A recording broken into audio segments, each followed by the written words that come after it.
Aaron, you're the most capped Australian representative in Australian history, verging on 500 international appearances. Throughout your journey, you must have been involved in more than a few of these selection camps. How does this one differ?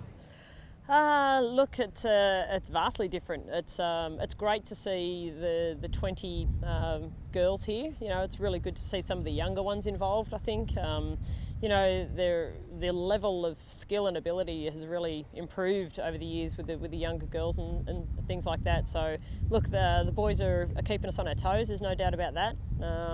And there's not much downtime, which is testing us all, but really enjoying it. You know, I came to the camp really prepared, and you know, I think we need as a nation to raise the bar and keep pushing to try and strive to be the best nation in the world. And by doing things like this, it's a great bonding session as well. So really enjoying it.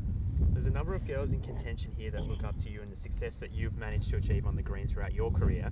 What's it like being in a position where you're trying to help them improve as players, but also competing against them for a spot wearing the green and gold? Yeah, I think look, it's really important to be to lead by example. You know, that's every time I go out on the green, I sort of live by that. You know, the way I conduct myself and behave, and hopefully that sets a good example for the younger players and things. Obviously, you've always got a target on your back, so I think there's a few of us, or a lot of us in that boat, and with the more experienced players at the camp that are continually look to be shot down, sort of thing. But I think we take that as a compliment, and I certainly use that personally as a motivator, to raise the bar myself, to keep pushing and better myself, and and in turn hopefully setting a great example for the younger ones. And coaching is a big part of the sport for you, of course, with your Karen Murphy's coaching clinics. This must give you a more detailed understanding of the high-performance team and Steve Glasson's role than some of the other girls might.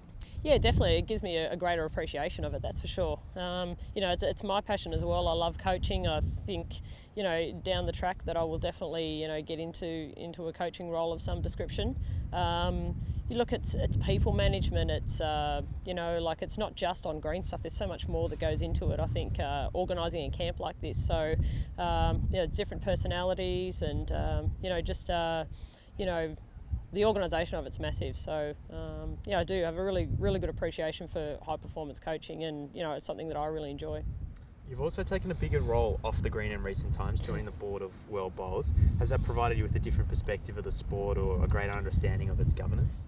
Yeah, it definitely has given me a greater understanding. I've learned a lot.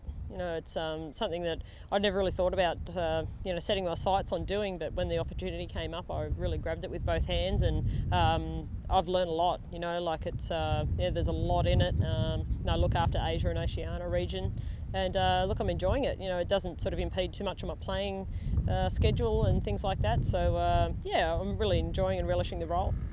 You've, of course, enjoyed a lot of success at the Australian Open in its 10-year history. Are you looking forward to the transformed event hitting the Gold Coast Greens next month?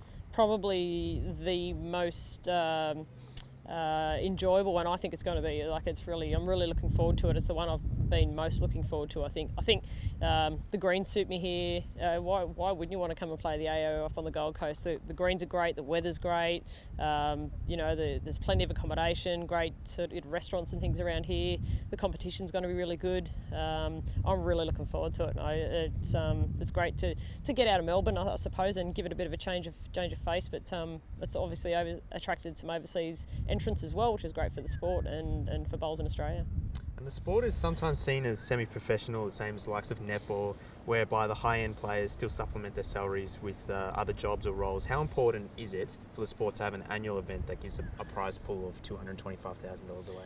Well, it's certainly the blue ribbon event for bowls in Australia. There's no other country that's got a tournament like it, so hence why it's attracted overseas players. We certainly need a selling point, for bowls in Australia, and that definitely is, along with the APL, that every sport needs a really good tournament. It attracts and promotes our game, which is really important.